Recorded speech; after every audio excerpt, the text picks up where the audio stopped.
Hello friends, आज की इस वीडियो में मैं आप सभी के साथ शेयर करूंगी यूटेट फर्स्ट पेपर के रिगार्डिंग पर्यावरण अध्ययन यानी कि एनवायरमेंटल स्टडीज से रिलेटेड 30 मोस्ट इंपोर्टेंट क्वेश्चंस को। तो फ्रेंड्स, आप सभी जानते ही हैं कि बहुत ही कम समय रह गया है अब आपके यूटेट एग्जाम में। तो आप सभी के साथ प्रीवियस ईयर के क्वेश्चन पेपर मैं डेली शेयर करूंगी, तो आप लोग इन क्वेश्चन पेपर को जरूर सॉल्व कर लें। अगर आपने ऑलरेडी ये क्वेश्चन पेपर सॉल्व किए हुए हैं तो आप लोग एक बार रिवाइज जरूर कर लें। कमेंट करके जरूर बताएं कि आपने 30 में से कितना स्कोर गेन किया है। तो चलिए स्टार्ट करते हैं आज की सीरीज को। तो देखिए फ्रेंड्स, क्वेश्चंस आपको हिंदी और इंग्लिश दोनों ही मीडियम में मिल जाएंगे। तो आपको जिस भी लैंग्वेज में कंफर्टेबल लगता है आप क्वेश्चंस को उस लैंग्वेज में सॉल्व कर सकते हैं, ठीक है। तो देखिए पहला क्वेश्चन है, उष्ण कटिबंधीय वनों में नहीं पाया जाता है। आपसे पूछा जा रहा है कि इनमें से कौन सा ऐसा पेड़ है जो ट्रॉपिकल फॉरेस्ट के अंतर्गत नहीं आता, ठीक है। सौगान, आयरनवुड, साल, चीड़। तो इस क्वेश्चन का राइट आंसर होगा ऑप्शन डी, चीड़। सेकंड क्वेश्चन है, शंकुधारी वनों का वृक्ष कौन सा है। देखिए शंकुधारी से क्या मतलब है, ऐसे पेड़ जो शेप में कोन की तरह हो, ठीक है। आपसे पूछा जा रहा है इनमें से कौन सा ऐसा पेड़ है जो शेप में इस तरीके का होता है। साल, स्प्रूस, मोहगनी, देवदार।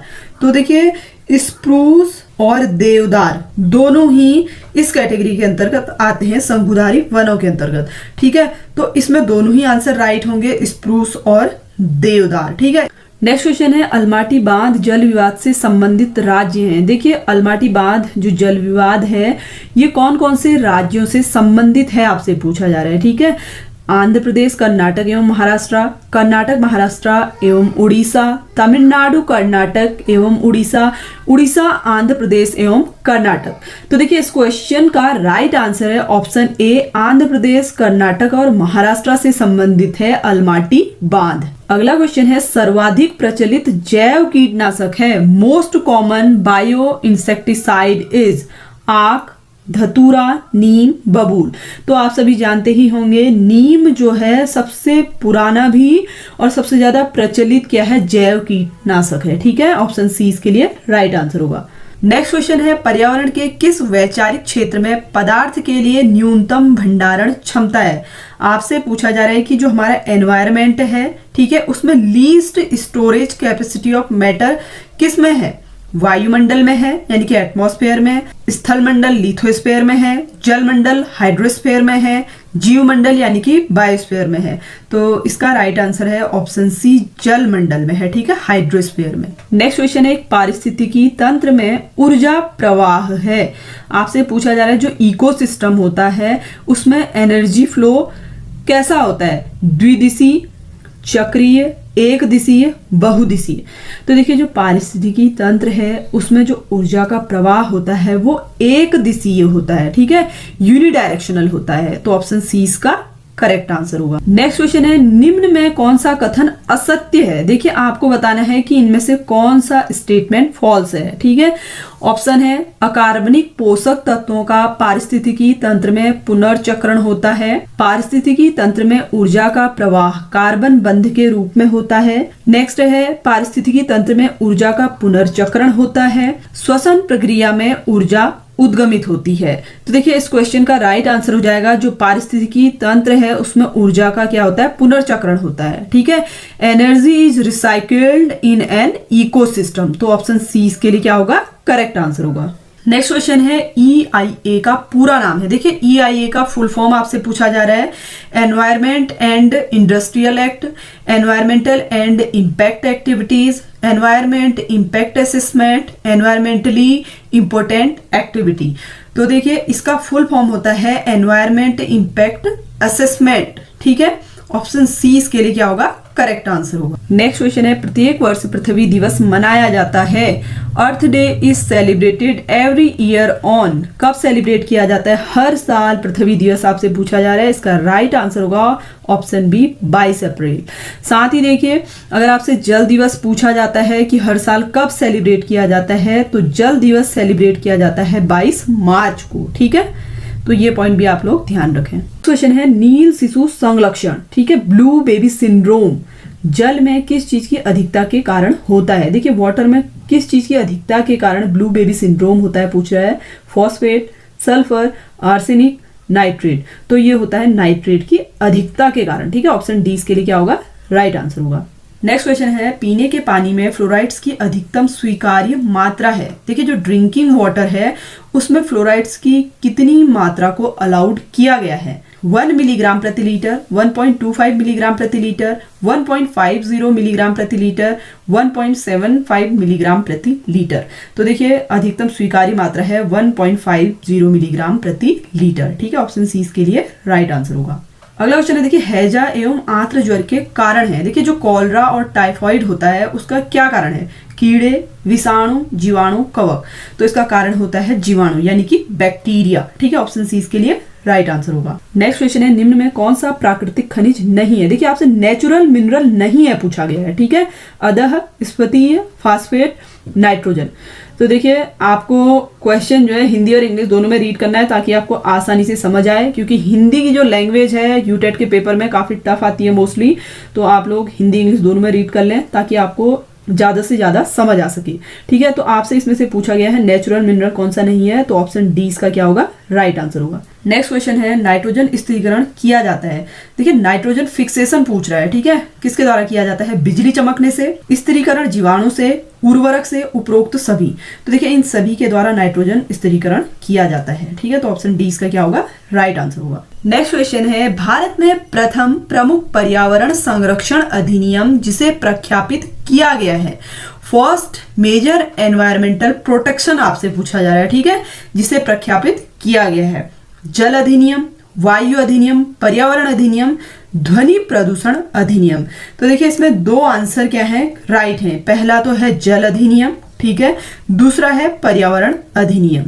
तो इसमें दोनों ही ऑप्शन क्या है, करेक्ट है।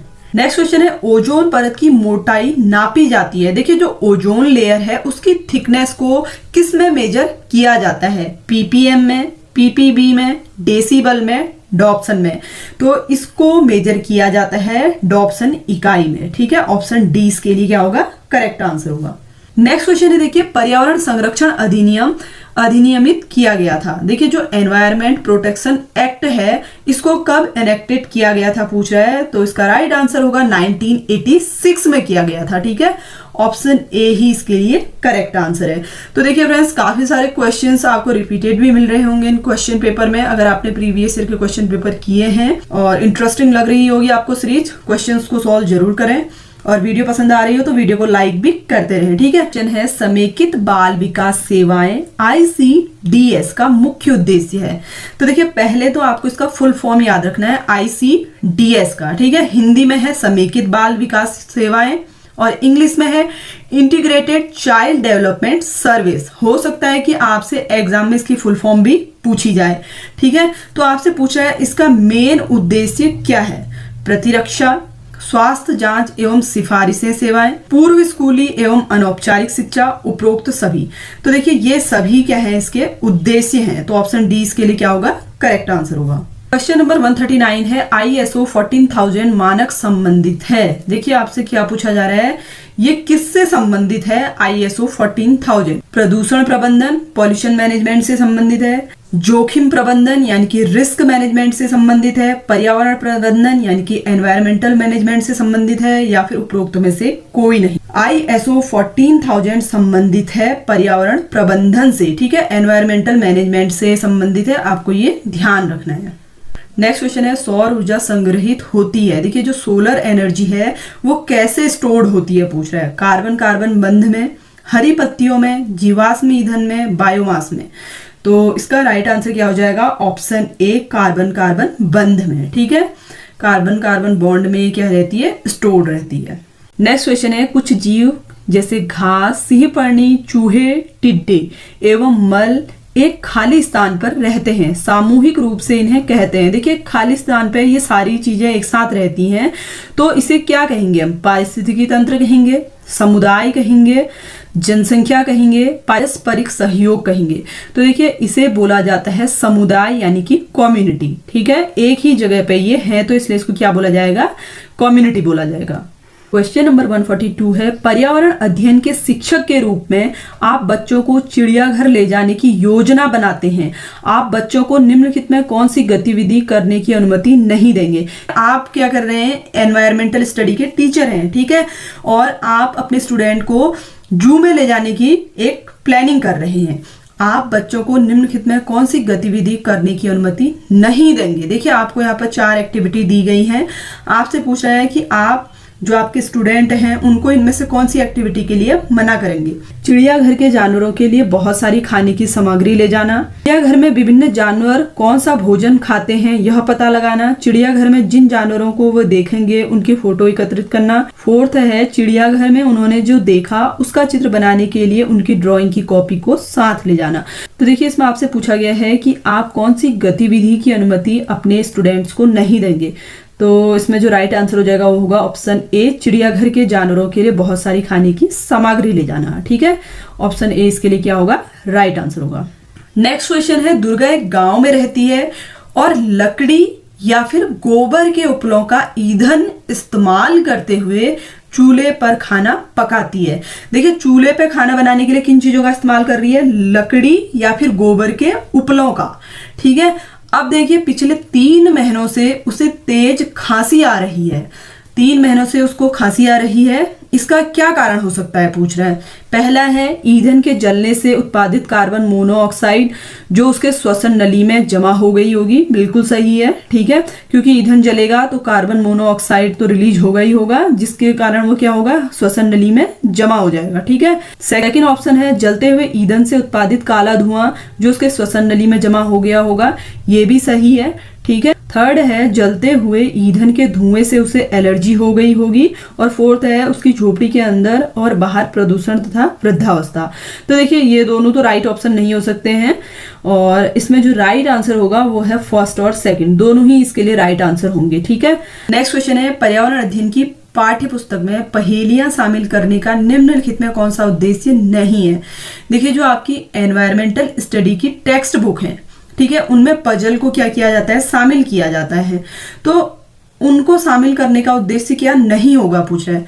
बच्चों में आलोचनात्मक चिंतन शक्ति विकसित करना, दूसरा है बच्चों में तर्क शक्ति का विकास करना, तीसरा है देखिए बच्चों के मस्तिष्क को भ्रमित करना और उन्हें इस भ्रम का आनंद उठाने देना, और 4th ऑप्शन है सृजनात्मक चिंतन की योग्यता और उत्सुकता का विकास करना। तो देखिए जो पजल होती हैं वो इसलिए शामिल की जाती हैं ताकि बच्चों के मस्तिष्क को भ्रमित करा जाए और उनको इस भ्रम का आनंद उठाने दिया जाए। अगला क्वेश्चन है, देखिए दोपहर के भोजनावकाश के बाद पर्यावरण अध्ययन पढ़ाते समय आप पाते हैं कि छात्र पाठ में रुचि नहीं ले रहे हैं, तो आप क्या करेंगे। देखिए आपने देखा होगा कि अक्सर लंच ब्रेक के बाद जो बच्चे हैं ना वो पढ़ाई में ज़्यादा इंटरेस्ट नहीं लेते हैं। तो ऐसी सिचुएशन में आप क्या करेंगे, आपको पर्यावरण अध्ययन कराना है बच्चों को और बच्चे इंटरेस्ट नहीं ले रहे हैं, तो ऐसी सिचुएशन में आप क्या करेंगे पूछा जा रहा है।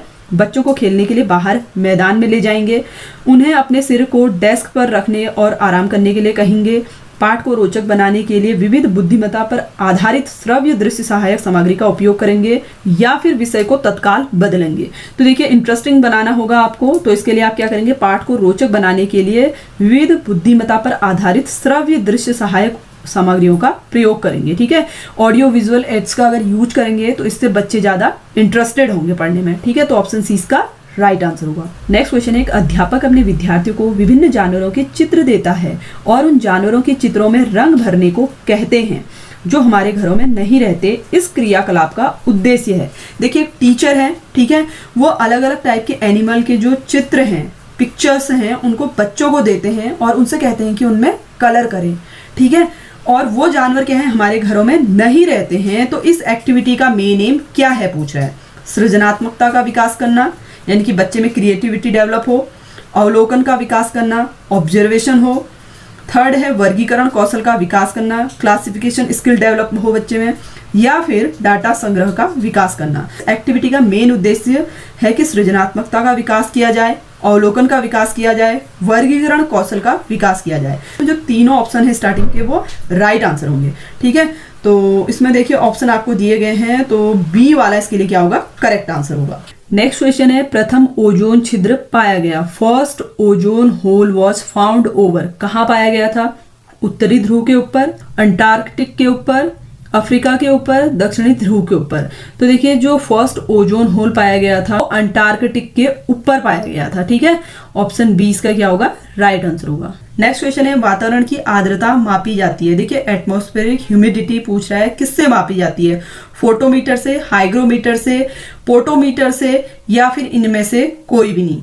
तो देखिए जो वातावरण की आर्द्रता है वो मापी जाती है हाइग्रोमीटर से। ठीक है, ऑप्शन 20 का क्या होगा, राइट आंसर होगा। नेक्स्ट क्वेश्चन है नदी में जल प्रदूषण को किसकी घुलित मात्रा से मापा जाता है। देखिए water pollution in a river is measured by the dissolved quantity of chlorine, ozone, nitrogen, oxygen.